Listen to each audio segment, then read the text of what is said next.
నమస్కారం ETV news కి స్వాగతం ముందుగా ముఖ్యాంశాలు ఏపీలో వైకాపా సర్కారుకు కౌంట్ డౌన్ మొదలైందన్న మోదీ ఎన్డీఏ ప్రభుత్వం రాగానే అన్ని మాఫియాలకు ట్రీట్మెంట్ తప్పదని హెచ్చరిక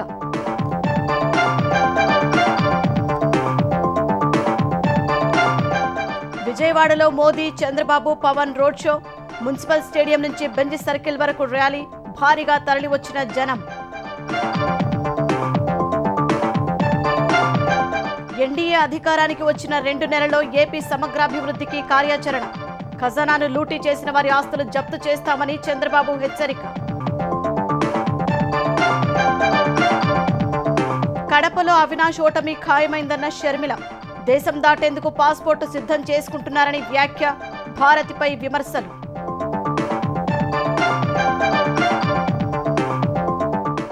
తెలంగాణలో 1000 కోట్లకు పైనే డబుల్ ఆర్ ట్యాక్స్ వసూలు చేశారన్న మోదీ ఎట్టి పరిస్థితుల్లో ఎస్సీ వర్గీకరణ హామీ నిలబెట్టుకుంటారని వెల్లడి పసుపు బోర్డుపై భాజపా మాట తప్పిందన్న రేవంత్ రెడ్డి కమలదళానికి తగిన బుద్ధి చెప్పాలని ఆర్మూడ్ రోడ్ షోలో ప్రజలకు సీఎం పిలుపు నర్సాపూర్లో కేసీఆర్ రోడ్ షో కాంగ్రెస్ భాజపాలపై విమర్శలు భారాసకు 12 సీట్లు గెలిస్తేనే హస్తం పార్టీ హామీలు అమలు చేస్తుందని జోస్యం కాంగ్రెస్ నేత శ్యామ్ పిట్రోడా వివాదాస్పద వ్యాఖ్యలు దక్షిణ భారతీయులు ఆఫ్రికన్ల మాదిరిగా ఉంటారని వెల్లడి మండిపడిన ప్రధాని మోదీ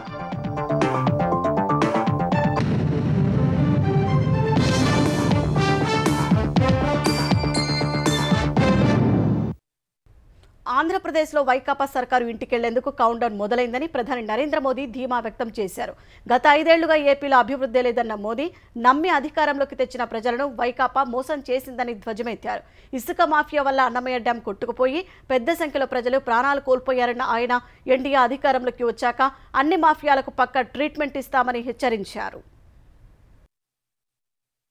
ఎన్నికల ప్రచారంలో భాగంగా అన్నమయ్య జిల్లా రాజంపేట నియోజకవర్గం కలికిరిలో నిర్వహించిన సభకు ప్రధాని మోదీ హాజరయ్యారు ఈ సభకు భాజపా లోక్సభ అభ్యర్థి కిరణ్ కుమార్ రెడ్డి రాజంపేట పరిధిలోని అసెంబ్లీ నియోజకవర్గ అభ్యర్థులు తెలుగుదేశం జనసేన నాయకులు నారా లోకేష్ నాగబాబు హాజరు కాగా వనరుల పరంగా రాయలసీమకు ఎలాంటి లోటు లేనప్పటికీ కొన్ని దశాబ్దాలుగా అభివృద్ధికి నోచుకోలేదని ప్రధాని మోదీ ఆవేదన వ్యక్తం చేశారు వైకాపాను నమ్మి అధికారంలోకి తెస్తే ఇక్కడి ప్రజలకు నమ్మక ద్రోహం చేసిందని మండిపడ్డారు ఎన్డీఏ సర్కారుతోనే అభివృద్ధి సాధ్యమన్న మోదీ పుంగనూరులో వైకాపా మంత్రి రౌడీయిజం చేస్తున్నారంటూ పరోక్షంగా పెద్దిరెడ్డిపై ఆగ్రహం వ్యక్తం చేశారు मोदी का लक्ष्य है रायलसीमा का डेवलपमेंट नई ऊंचाई पर पहुंचे मोदी लक्ष्यम आंध्र प्रदेश विकासम आंध्र प्रदेश लो कूड़ा डबल इंजन सरकार रावाली आंध्र प्रदेश की जनता ने बड़ी उम्मीदों के साथ वाईएसआर कांग्रेस सरकार बनाई थी लेकिन इन्होंने आपके साथ विश्वासघात किया वाईएसआर कांग्रेस ने यहाँ गरीबों का नहीं माफिया का विकास किया वाईएसआर कांग्रेस के मंत्री कैसे यहाँ गुंडागर्दी करते हैं यहाँ राउडी राज चलाते हैं वो सबके सामने है मैं तो हैरान हूँ जिस सैन माफिया के कारण अन्नामैया डैम टूट गया 25-30 गांवों को नुकसान हुआ दर्जनों लोगों की जान गई ये से माफिया को यहाँ की सरकार बढ़ावा देती है मैं ऐसे हर माफिया को कहूंगा वाईएसआर कांग्रेस गवर्नमेंट जाने का काउंटडाउन शुरू हो चुका है एनडीए सरकार यहाँ के हर माफिया का इलाज करेगी पक्का ट्रीटमेंट करेगी రాయలసీమలో తీవ్రమైన తాగు సాగునీటి కొరత ఉందని గుర్తు చేసిన ప్రధాని ఎన్డీఏ అధికారంలోకి వచ్చాక అన్ని ప్రాజెక్టులను పూర్తి చేస్తుందని హామీ ఇచ్చారు आपके जीवन में साफ पानी जरूरी है या नहीं मोदी घर घर पाइप से पानी पहुंचाना चाहता है लेकिन यहाँ की सरकार जल जीवन मिशन में भी ठीक से सहयोग नहीं करती पोलावरम प्रोजेक्ट के साथ इन्होंने क्या किया ये आप इतने सालों से देख रहे हैं इन्होंने रायलसीमा के किसानों को भी इरिगेशन की सुविधाएं नहीं दी यहाँ एनडीए सरकार बनेगी तो सिंचाई के प्रोजेक्ट तेजी से पूरे होंगे। రాయలసీమలో చేపట్టిన అభివృద్ధి పనుల్ని గుర్తు చేసిన ప్రధాని నంద్యాల ఎర్రగుంట్ల రైల్వే లైన్ పూర్తయిందని, కడప విమానాశ్రయ విస్తరణ పనులు చేపట్టినట్లు వివరించారు. ఆంధ్రప్రదేశ్ సహా దక్షిణాదిలోనూ బుల్లెట్ రైలు నడుపుతామని తెలిపారు. రాయలసీమలో ఫుడ్ ప్రాసెసింగ్ పరిశ్రమను ప్రోత్సహిస్తామని, టమాటా నిల్వ చేసేందుకు గిడ్డంగులు ఏర్పాటు చేస్తామని హామీ ఇచ్చారు. విజయవాడలో ప్రధాని మోదీ భారీ రోడ్ షో నిర్వహించారు. తెలుగుదేశం అధినేత చంద్రబాబు, జనసేన అధినేత పవన్ కళ్యాణ్తో కలిసి రోడ్ షోలో పాల్గొన్నారు. మున్సిపల్ మైదానం నుంచి బెంజి సర్కిల్ వరకు సాగిన రహదారి ప్రదర్శనలో పెద్ద ఎత్తున 3 పార్టీల కార్యకర్తలు పాల్గొనగా అధినేతలు వారికి అభివాదం చేస్తూ ముందుకు సాగారు. బెంజి సర్కిల్ వద్దకు రాజధాని రైతులు, మహిళలు పెద్ద సంఖ్యలో తరలివచ్చారు. రాజధాని అమరావతికి మోదీ శంకుస్థాపన చేశారని, ఇటీవల రాజధానిగా అమరావతి ఉంటుందని ప్రధానమంత్రి స్పష్టం చేయడంపై హర్షం వ్యక్తం చేశారు. వచ్చే ఎన్నికల్లో కూటమి గెలుపు తథ్యమని రైతులు ధీమా వ్యక్తం చేశారు.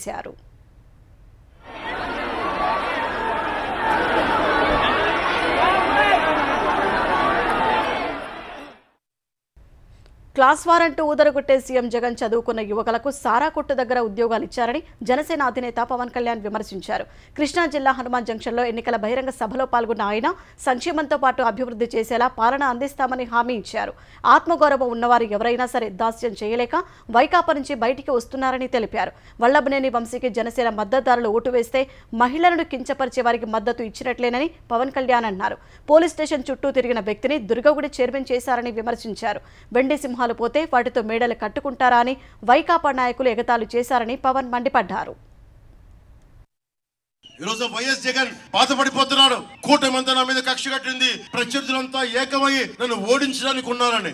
అరే అపోజిషన్ ఉందో నిన్ను గెలిపించడానికి ఉందో మేము గెలవడానికి అంటే నువ్వు మర్చిపోయావా? నువ్వు పంచాయతీ ఎన్నికల్లో, స్థానిక ఎన్నికల్లో ఏం చేశారు? ఒకరిని నామినేషన్ ఏనిచ్చారా? 4 దశాబ్దాలున్న టీడీపీ పార్టీని నామినేషన్ వేయనివ్వలా. అధికారులందరూ, పోలీసు అధికారులందరూ గుప్పిట్లో పెట్టుకున్నావు. అంటే నువ్వు చేస్తే న్యాయం. ఇక్కడ మా ప్రభుత్వం ఏముంది? ఎలక్షన్ కమిషన్ నిర్ణయించుకుంది. మీరు తప్పులు తడకలతో అధికారులు చేస్తూ ఉంటే మార్చింది. అంటే నీకు అధికారులు పోతే అంటే నీకు భయపడేస్తే ఎలక్షనీరింగ్ చేయనివ్వరని. కడప లోక్సభ ఎన్నికల్లో ఓటమి ఖాయమని తేలడంతో వైకాపా అభ్యర్థి అవినాష్ రెడ్డి ఊరు దాటి వెళ్లేందుకు రంగం సిద్ధం చేసుకుంటున్నారని ఏపీ పీసీసీ అధ్యక్షురాలు షర్మిల ఆరోపించారు. కడప లోక్సభకు పోటీ చేసే వైకాపా తప్ప మిగిలిన వాళ్లంతా ప్లేయర్లు కాదంటూ సీఎం జగన్ సతీమణి భారతి చేసిన వ్యాఖ్యలను షర్మిల ఖండించారు. వాళ్లే అధికారంలో ఉండాలి, వాళ్లే గొడ్డలి పట్టుకుని నరుక్కుంటూ వెళ్లాలనేదే భారతి వ్యూహమని షర్మిల మండిపడ్డారు. గొడ్డలి తీసుకుని మిగిలిన వాళ్లను నరుక్కుంటూ వెళ్తే తర్వాత సింగిల్ ప్లేయరే ఉంటారని భారతిని ఉద్దేశించి షర్మిల వ్యాఖ్యానించారు. ఇప్పుడు నేరానికి న్యాయానికి మధ్య జరుగుతున్న యుద్ధంలో ఎటువైపు ఉంటారో కడప ప్రజలు నిర్ణయించాలని షర్మిల విజ్ఞప్తి చేశారు. మాకు పార్టీ ఉంది, మాకు క్యాడర్ ఉంది, మాకు బూత్ లెవెల్ ఏజెంట్లు ఉన్నారు, మాకు అన్నీ ఉన్నాయి, మాకు అన్నీ సమకూర్చారు. దేవుడు గొప్పవాడు, అద్భుతాలు చేసేది దేవుడు అండి. ఇలాంటి గొడ్డలితో మిగతా వాళ్ళని నరికేసి ఓన్లీ పార్టీ వైసీపీ పార్టీ అన్న వాళ్ళకి దేవుడు సహాయం చేయడని నా నమ్మకం. ఈ రోజు అవినాష్ రెడ్డి గారు ఓటమిని ఒప్పుకునే పరిస్థితికి వచ్చి ఊరు దాటిపోవడానికి పాస్పోర్ట్లు కూడా తయారు చేసుకుంటున్నారు. ఎలా అయితే నేను తప్పించుకొని పోగలను, నేను ఓడిపోతే నా అరెస్ట్ ఖాయం అన్న పద్ధతిలో ఉంది వాళ్ళ పరిస్థితి. ఇప్పుడు కడప ప్రజలందరూ ఆలోచన చేయాలి. మీ ఎంపీని కలవడానికి మీ జిల్లాలోనే మీకు ఉండాలి అంటే రాజశేఖర రెడ్డి బిడ్డకు ఓటేయండి. మీ ఎంపీని కలవడానికి మీరు జైలుకి వెళ్ళాలి అంటే అవినాష్ రెడ్డికి ఓటేయండి. సార్వత్రిక ఎన్నికల్లో ఓటర్లను మభ్యపెట్టేందుకు అధికార వైకాపా నాయకులు చేస్తున్న ప్రయత్నాలు ఎన్నికల సిబ్బంది చేసిన తనిఖీల్లో బయటపడుతున్నాయి. ఈ మేరకు ఎన్టీఆర్ జిల్లా నందిగామలో నిర్మాణ దశలోని అపార్ట్మెంట్లో వైకాపా నాయకులు నిల్వ చేసిన అక్రమ మద్యాన్ని స్పెషల్ ఎన్ఫోర్స్మెంట్ బృందం స్వాధీనం చేసుకుంది. మొత్తం 198 కేసులోని 9,504 మద్యం సీసాలను పోలీసులు స్వాధీనం చేసుకుని స్టేషన్కు తరలించారు. ఈ ఘటనపై కేసు నమోదు చేసి దర్యాప్తు చేపట్టినట్టు తెలిపారు.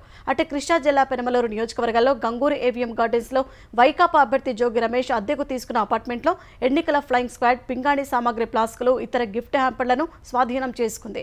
జోగి రమేష్ ఫోటోతో ఉన్న టీషర్ట్స్, క్యాప్స్, పార్టీకి చెందిన కిడ్ బ్యాగ్స్ కూడా స్వాధీనం చేసుకున్నారు. ఈ వస్తువులు లభించిన ఫ్లాట్ను తెరిచేందుకు స్క్వాడ్ పోలీసుల సాయంతో తాళం పగలగొట్టింది. తిరుపతి జిల్లా శ్రీకాళహస్తిలోని చెంచులక్ష్మి కాలనీలో ఓటర్లకు పంపిణీ చేసేందుకు వైకాపా నేతలు సిద్ధం చేసిన చీరలను పోలీసులు స్వాధీనం చేసుకున్నారు. తెలంగాణలో కాంగ్రెస్ ప్రభుత్వం వసూలు చేసిన డబుల్ ఆర్ ట్యాక్స్ పై ఇప్పుడు దేశవ్యాప్త చర్చ జరుగుతోందని ప్రధాని నరేంద్ర మోదీ ఆక్షేపించారు. తెలుగులో వచ్చిన RRR సినిమా థియేటర్లలో నడిచినన్ని రోజుల్లో 1000 కోట్లు వసూలు చేస్తే డబుల్ ఆర్ ట్యాక్స్ కొద్ది రోజుల్లోనే 1000 కోట్లు దాటిందని మోదీ విమర్శించారు. తెలంగాణలోని ఆర్ లూటీ చేసి ఢిల్లీలోని ఆరుకు పంపుతున్నారని ఆరోపించారు. సిరిసిల్ల జిల్లా వేములవాడ, వరంగల్లో జరిగిన బహిరంగ సభల్లో ప్రధాని పాల్గొన్నారు. ఈ సభల్లో కాంగ్రెస్ భారసాలపై విమర్శలు గుప్పించిన మోదీ 5 ఏళ్లుగా అంబానీ, అదానీలపై తీవ్ర విమర్శలు చేసిన కాంగ్రెస్ ఎన్నికల ప్రకటన రాగానే ఆపేసిందని, ఇందుకు కారణమేంటో ప్రజలకు చెప్పాలని డిమాండ్ చేశారు. రాజ్యాంగంలో మతపరమైన రిజర్వేషన్లు లేవని గుర్తు చేసిన ప్రధాని ఎస్సీ, ఎస్టీ, బీసీ రిజర్వేషన్లు లాక్కొని ముస్లింలకు ఇచ్చేందుకు కాంగ్రెస్ ప్రయత్నిస్తోందని ఆరోపించారు. ఎస్సీ వర్గీకరణ ద్వారా మాదిగలకు న్యాయం చేయాలని తాము చూస్తున్నట్టు చెప్పారు. హైదరాబాద్ను కాంగ్రెస్ భారసాలు ఎంఐఎంకు లీజుకు ఇచ్చాయన్న మోదీ అక్కడ మజ్లిస్ను గెలిపించేందుకు 2 పార్టీలు కృషి చేస్తున్నాయని ఆరోపించారు. ये कांग्रेस वालों को पहचानो, ये एससी, एसटी, बीसी उसका आरक्षण मुसलमान को देने को तो तैयार है, लेकिन मेरा माड़ी का समाज वो अपने अधिकारों की लड़ाई लड़ रहा है, उसको न्याय देने को तैयार नहीं। मेरा छोटा भाई कृष्णा आज यहाँ मौजूद है और माड़ी का समाज के अन्याय को दूर करने के लिए ये मोदी ने वादा किया है, असेंबली में किया था, मैं भूल नहीं जाऊंगा, मैं इसे पूरा करके रहूंगा।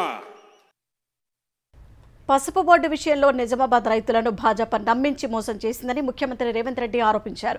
నిజామాబాద్ లోక్సభ నియోజకవర్గ పరిధిలోని ఆర్మూర్లో రోడ్ షో నిర్వహించిన ఆయన స్థానిక ఎంపీ అరవింద్ పసుపు బోర్డుపై ఇచ్చిన హామీని 5 ఏళ్లైనా నిలబెట్టుకోలేదని మండిపడ్డారు.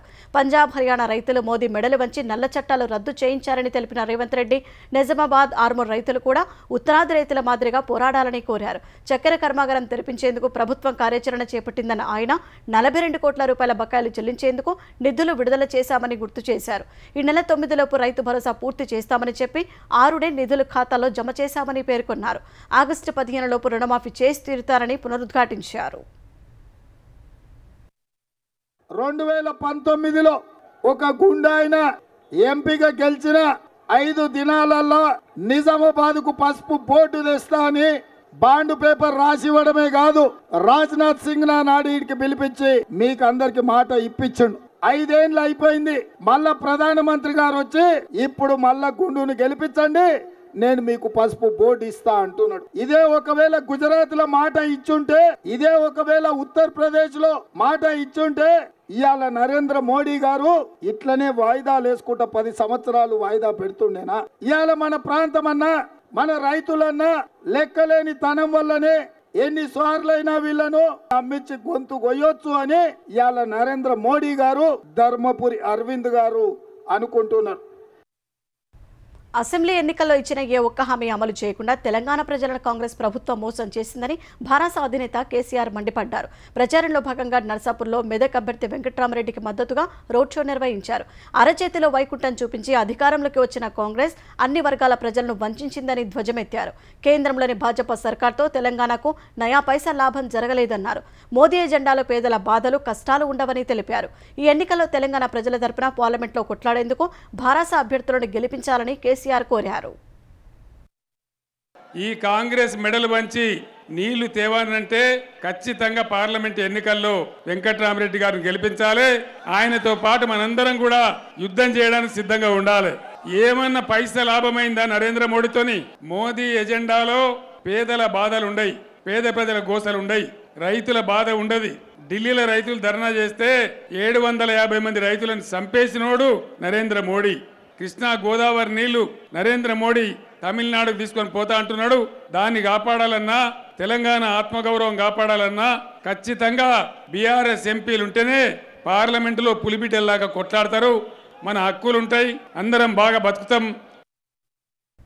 ఆంధ్రప్రదేశ్లో ఎన్డీఏ కూటమి అధికారంలోకి వచ్చిన 2 నెలలలోనే రాష్ట్ర సమగ్ర అభివృద్ధికి కార్యాచరణ ప్రకటిస్తామని తెలుగుదేశం అధినేత చంద్రబాబు వెల్లడించారు. ప్రజలు ఎదుర్కొంటున్న ప్రతి సమస్యకు పరిష్కారం చూపుతామని భరోసా ఇచ్చారు. అమరావతి, పోలవరం ప్రాజెక్టులను సత్వరం పూర్తి చేస్తామని హామీ ఇచ్చారు. పరిశ్రమలు పెట్టుబడులను ఆకర్షించి యువతకు ఉపాధి కల్పిస్తామని తెలిపారు. జగన్ ఏపీకి పట్టిన వైరస్ అని, ఓటు అనే ఆయుధంతో వైరస్ను తరిమి కొట్టాలని పిలుపునిచ్చారు.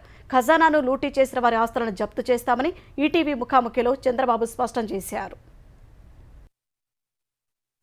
అంటే గడిచిన 5 ఏళ్లలో అన్ని రంగాల్లో కూడా విధ్వంసం కొనసాగింది. దాన్ని పునరుద్ధరించడానికి మీరేం చేయబోతున్నారు? ఒక విధంగా చెప్పాలంటే డిఫికల్ట్ టాస్క్. ఈ రాష్ట్రాన్ని మళ్ళీ ట్రాక్లో పెట్టాలి అంటే దీన్ని ఈ సంక్షోభాన్ని ఎదుర్కోవాలి. ఇప్పుడుండే పరిస్థితులకు అనుగుణంగా సొల్యూషన్స్ ఎతికి స్టెప్ బై స్టెప్ రాష్ట్రంని రీబిల్డ్ చేయాలి. గడిచిన 5 ఏళ్లలో ఆంధ్రప్రదేశ్కు కొత్త పరిశ్రమలు ఏవి రాలేదు, అలాగే ఉన్న పరిశ్రమలు కూడా పారిపోయినటువంటి పరిస్థితి. ఒకవేళ కూటమింటూ అధికారంలోకి వస్తే ఆ పరిశ్రమలు రాబట్టడానికి లేకపోతే ఉపాధి కల్పించడానికి మీ దగ్గర ఉన్నటువంటి ప్రణాళికలు ఏమిటి? నరేంద్ర మోడీ గారు 3వసారి ప్రధానమంత్రి కావడం ఖాయం. ఎప్పుడైతే కేంద్ర సహకారం కూడా ఉంటే పెట్టుబడులు అనేటివి ఇంకా సునాయాసంగా వచ్చే అవకాశం ఉంటుంది. ఈరోజు ఏదైతే వీళ్ళు విధ్వంసం చేశారో అమరావతి, పోలవరం పరిశ్రమలు, ఈ 3 రావడానికి అనుకూలమైన వాతావరణాన్ని ఎస్టాబ్లిష్ చేస్తామని పదే ప్రధానమంత్రి, హోమ్ మినిస్టర్ కూడా అష్యూరెన్స్ ఇచ్చారు. కేంద్రం రాష్ట్రం 2 కానీ సింక్రనైజ్ చేసుకొని పనిచేస్తే మెరుగైన ఫలితాలు వస్తాయని. అంటే గడిచిన 5 ఏళ్లుగా వైసీపీ ప్రభుత్వంలో చాలా దుబారా జరిగింది. వివిధ శాఖల్లో అవినీతి అక్రమాలు చాలా బయటపడ్డాయి, వెలుగు చూసాయి. వీటన్నిటిపైన ఒకవేళ మీరు అధికారంలోకి వస్తే ఏం చేయబోతారు? చాలా స్పష్టంగా చెప్తున్నాం. ప్రజాధనాన్ని లూటీ చేసే అధికారం ఎవరికీ లేదు. మీరు అవినీతిలో సంపాదించిన డబ్బులన్నీ ప్రజా సంక్షేమం కోసం రికవర్ చేసి పేద ప్రజలకు పంచే బాధ్యత మాది. అంటే ల్యాండ్ టైటిలింగ్ యాక్ట్ విషయంలో జగన్ ప్రభుత్వం తీసుకొచ్చినటువంటి చట్టం లోపభూయిష్టం అన్నది అన్ని చోట్ల వినబడుతున్నటువంటి వాదన. సో ఈ విషయంలో మీరేం చేస్తారు? అంటే మీకు ఒకటి, మీరు ఎవడైనా సరే కామన్ సెన్స్ ఉండే బుద్ధి జ్ఞానం ఉండేవాడు ఎవడైనా, నా పట్టాదార పాస్ పుస్తకం, నేను సంపాదించుకున్న భూమి, నా పూర్వీకులు ఇచ్చిన భూమి, నీ ఫోటో పెట్టుకోవడం ఏంటి? నేను గౌరవించేది రాజ్యాంగాన్ని గౌరవిస్తాను, రాజముద్రని గౌరవిస్తాను, తాత్కాలికంగా వచ్చిన వ్యక్తులు కాదు. ఎన్ని కుట్రలు ఉన్నప్పుడు ఎవరి భూమి వారిది కాదు. మీరు జాగ్రత్తగా ఉండండి. ఈరోజు మేము మెడకు ఉరితాడేసి జగన్మోహన్ రెడ్డి రిమోట్ కంట్రోల్లో పట్టుకున్నాడు. రేపు జరిగితే మాత్రం మీరు ప్రమాదంలో ఇంక మీ ఆస్తి వదులుకోవాల్సిందే. వాళ్ళకి ఇష్టం ఉంటే, వాళ్ళ దయాదర్శనం ఉంటే మీరు వ్యవసాయం చేసుకుంటారు, లేకుంటే మీరు చేసుకోలేరు. అంటే ఎన్నికల్లో అధికారులు మార్చేస్తున్నారు, గెలవలేని పరిస్థితులు కల్పిస్తున్నారు అని చెప్పి జగన్ ఆరోపణ చేస్తున్నారు. దీన్ని ఎట్లా చూడాలి? మొన్నటికి ఏమన్నాడు? నా ఎంట్రీకి పీక్కోలేరు అన్నాడా లేదా? నీ వల్ల ఏమవుతుంది అన్నాడా లేదా? పంచాయతీ ఎన్నికల్ని, మున్సిపల్ ఎన్నికల్ని రిపీట్ చేయాలనుకుంటున్నాడు. నీ అరాచకాలకు అడ్డుకట్టేశారని నువ్వు ఏమనుకున్నావు? ఆఫీసర్లందరినీ బెదిరించావు, ఉద్యోగస్తులందరినీ బెదిరించావు. నిన్న బాహాటంగా వచ్చారు. మామూలు ఓటింగ్ కాదు ఇది. పోస్టల్ బ్యాలెట్కి ఎంత రష్ ఉంటుంది, ఎంత పట్టుదల ఉంటుంది అని ఎప్పుడు ఊహించలేదు. ఆ పరిస్థితికి వచ్చారు. నేను వాళ్ళకు కూడా అపీల్ చేస్తున్నా, మీరు రావడమే కాదు, మళ్ళా ఇలాంటి దుర్మార్గుడు వస్తే మిమ్మల్ని బతకనీడు. కాబట్టి ఓపెన్గా రండి, మీరు మీ కుటుంబం రండి, వాళ్ళకు కూడా చెప్పండి, వాళ్లే కాకుండా ప్రజల్లో కూడా తీసుకెళ్ళండి. అందరం కలిసి రాష్ట్రాన్ని కాపాడుకోండి. ధన్యవాదాలు సార్. సార్వత్రిక ఎన్నికల్లో ఏపీ మొత్తం ఏకమై వైకాపా ప్రభుత్వాన్ని పునాదులతో పికిలించి పారేయాలని తెలుగుదేశం అధినేత చంద్రబాబు సతీమణి భువనేశ్వరి కుప్పం ప్రజలకు పిలుపునిచ్చారు. కుప్పంలో ప్రచారం నిర్వహిస్తున్న భువనేశ్వరి 2వ రోజైన ఇవాళ రామకుప్పంలో రోడ్ షో నిర్వహించారు. వైకాపా పాలనలో ఏపీ మొత్తం అంధకారమైందని ఆవేదన వ్యక్తం చేసిన భువనేశ్వరి దుర్మార్గపు ప్రభుత్వాన్ని గద్దెదించేందుకు ఎన్నికల రూపంలో అవకాశం వచ్చిందని పిలుపునిచ్చారు. గత అసెంబ్లీ ఎన్నికల్లో ఇచ్చిన హామీలను ఇప్పటి వరకు అమలు చేయని కాంగ్రెస్ పార్టీకి లోక్సభ ఎన్నికల్లో ఓటుతో బుద్ధి చెప్పాలని భారత కార్యనిర్వాహక అధ్యక్షుడు కేటీఆర్ పిలుపునిచ్చారు. ఉమ్మడి మహబూబ్నగర్ జిల్లా కల్వకుర్తి, అచ్చంపేట, గద్వాలలో భారస లోక్సభ అభ్యర్థులకు మద్దతుగా ప్రచారం నిర్వహించిన కేటీఆర్ ఈ ఎన్నికల్లో భారస 12 ఎంపీ సీట్లు గెలిస్తే 6 నెలల్లో కేసీఆర్ రాష్ట్రాన్ని శాసించే పరిస్థితులు వస్తాయన్నారు. ప్రధాని నరేంద్ర మోదీ 10 ఏళ్లుగా తెలంగాణకు అన్యాయం చేస్తూనే ఉన్నారని ఆరోపించారు. కృష్ణా జిల్లాలో 10 ఏళ్లుగా తెలంగాణ వాటాను కూడా మోదీ తేల్చలేదన్నారు. పాలమూరు ప్రాజెక్టుకు జాతీయ హోదా అడిగితే ఇవ్వలేదన్నారు. ఏమడిగినా అయోధ్యలో గుడి కట్టామని మోదీ చెప్తున్నారని ఎద్దేవా చేశారు. భాజపా మళ్లీ గెలిస్తే పెట్రోల్ రేటు 400 రూపాయలు దాటడం ఖాయమని కేటీఆర్ వివరించారు. జూన్ 5వ తేదీన భారతకు చెందిన 25 మంది ఎమ్మెల్యేలు కాంగ్రెస్లోకి వస్తారని తెలంగాణ సినిమాటోగ్రఫీ శాఖ మంత్రి కోమటిరెడ్డి వెంకటరెడ్డి అన్నారు. సోమాజిగూడ ప్రెస్ క్లబ్లో మీట్ ది ప్రెస్ కార్యక్రమంలో పాల్గొన్న మంత్రి మోదీ, కేసీఆర్ ప్రభుత్వాలపై తీవ్ర విమర్శలు చేశారు. భారాస ఎంపీ అభ్యర్థులుగా బరిలో ఉన్న 6 తమను కలిసి ఉపసంహరించుకుంటున్నారని చెప్పారు.